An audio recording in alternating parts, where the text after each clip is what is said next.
अस्सलाम वालेकुम वरहमतुल्लाहि वबरकातुहू। एक नई कहानी के साथ हाज़िर हूँ। इस कहानी को भी तहरीर किया है सलीम अनवर साहब। इससे पहले भी आपको एक सलीम अनवर साहब की कहानी मैं पढ़ के सुना चुका हूँ। बहुत अच्छा अंदाज़ है इनका लिखने का, और कहानी इस तरह लिखते हैं कि जब आप इस कहानी को पढ़ें या सुनें तो ऐसा लगता है जैसे आप इन किरदारों के साथ खड़े हैं। तो आए ये कहानी पढ़ते हैं। इस कहानी का नाम है राज़ों का संदूक। राज़ों का संदूक। ये तुम क्या कर रहे हो? जेनी की आवाज़ उभरी। वो अखवी दरवाजे में दोनों हाथ कमर पर टिकाए मशकूक निगाहों से उसे घूर रही थी। कैट ने बड़े गड्ढे पर से निगाहें उठाकर जेनी की तरफ देखा और बोला, मुझे यहाँ कुछ दिखाई दे रहा है। तुमने तो कहा था कि तुम एक शेड बनाने जा रहे हो, और यहाँ ऐसा दिखाई दे रहा है जैसे तुम स्विमिंग पूल के लिए घड़ा खोद रहे हो। तुम मेरे सहन को तबाह कर रहे हो, जेनी ने झुंझलाते हुए कहा। लेकिन मुझे यहाँ कुछ दिखाई दे रहा है, कैट ने ये कहकर बेलचा एक तरफ रख दिया और एक कुल्हाड़ी उठा ली। जेनी की आंखें फट पड़ी।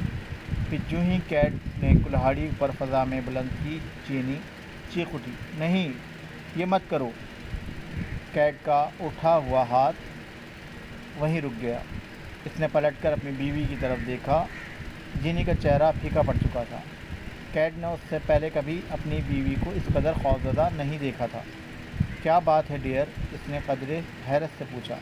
कुछ नहीं, मैं बस, मेरा मतलब है, ये तुम क्या कर रहे हो? अल्फाज जेनी के हलक में अटक रहे थे।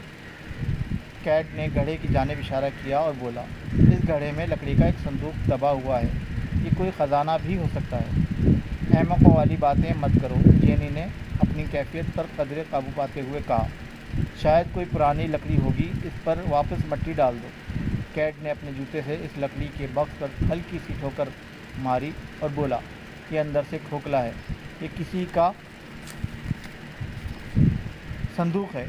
क्या तुमने नहीं बताया था कि इस राज़ी का जो बूढ़ा मालिक था वो मर गया था? हाँ, जेनी ने जवाब दिया। मैंने ये राज़ी इसके पोते से ख़रीदी थी। हो सकता है इस बूढ़े ने अपनी दौलत यहाँ दफन कर रखी हो। तुम तो जानती हो कि पुराने ज़माने के लोग बैंकों को किस तरह नापसंद करते थे। कैट ने हाथ लहराते हुए कहा, जब मैंने ये राज़ी ख़रीदी थी तो गांव के कुछ लोगों ने बताया था कि इस राज़ी पर कुएं हुआ करते थे। ग़ालिबन ये भी इन कुओं में से कोई एक कुआं होगा। बस इसे वापस भर दो। कुएं इस तरफ कहीं होंगे, कुएं उस तरफ कहीं होंगे। कैट ने 50 एकड़ पर फैले हुए इस फार्म लैंड की जानिब इशारा करते हुए कहा। ये फार्म लैंड जेनी और उसके पहले शौहर ने 8 साल कबल ख़रीदा था। कुएं घर से इतने करीब नहीं हो सकते। शायद ये कोई ख़तरनाक चीज़ हो सकती है, प्लीज़ इसे मत छेड़ो, जेनी ने मुल्तजी लहजे में कहा।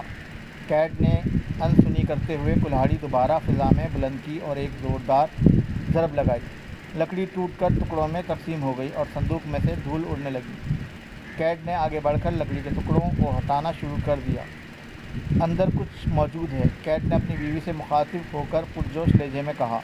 जल्दी से फ्लैश लाइट ले आओ। कैट को कोई जवाब नहीं मिला। इसने पलटकर देखा तो जेनी गायब थी।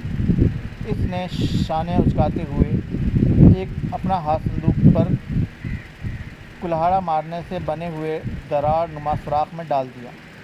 इसे किसी शय की मौजूदगी का एहसास हुआ। इसकी उंगलियां चमड़े नुमा किसी चीज़ से टकरा रही थी। इसने उस शय को अपनी दोनों उंगलियों में दबोचा और अपना हाथ बाहर निकाल लिया।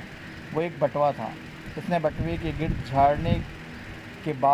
झाड़ने के बाद उसे खोलकर देखा। बटवे में मौजूद अशिया एक ड्राइविंग लाइसेंस, 2 क्रेडिट कार्ड और एक इंश्योरेंस कार्ड था, और इन तमाम पर एक ही नाम लिखा हुआ था, यानी हार्वर्ड।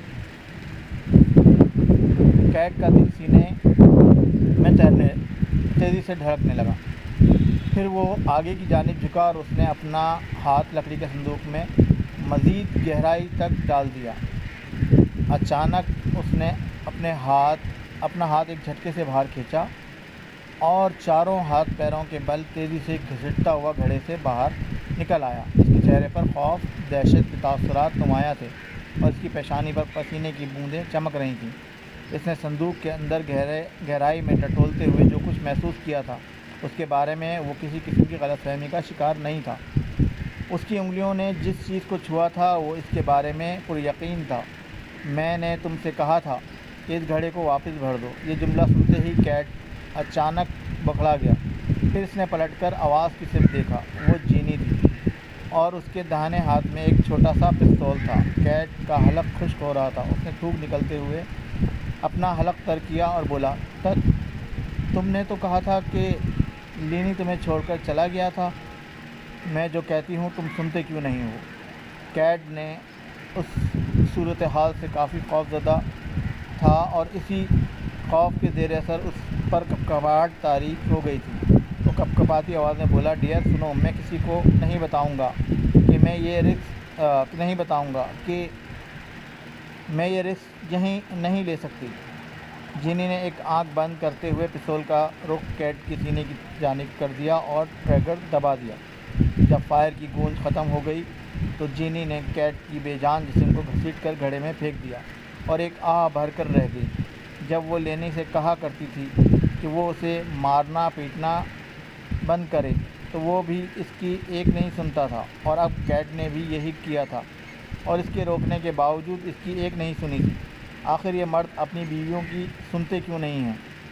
جینی خود کلامی کے انداز میں بڑبڑائی۔ پھر اس نے بیلچہ اٹھایا اور گھڑے میں مٹی اچھال کر اپنے رازوں کے صندوق کو چھپانے میں مصروف ہو گئی۔ ویری گڈ، یہ تھا کہانی کا اینڈ، اور چھوٹی سی مختصر سی کہانی تھی۔ میں چاہتا ہوں کہ اگر آپ لوگوں کے پاس بھی کوئی کہانیاں ہیں جو آپ لوگوں تک پہنچانا چاہتے ہیں، سنانا چاہتے ہیں، خود نہیں پڑھ سکتے، آپ نے خود لکھی ہیں یا کسی کی لکھی ہوئی کہانی آپ کو پسند آتی ہے، تو برائے مہربانی وہ مجھے میل کریں۔ میرا ای میل ایڈریس s.suhailahmed@live.com ہے، live@com s.suhailahmed@live.com نیچے آپ کو مل جائے گا۔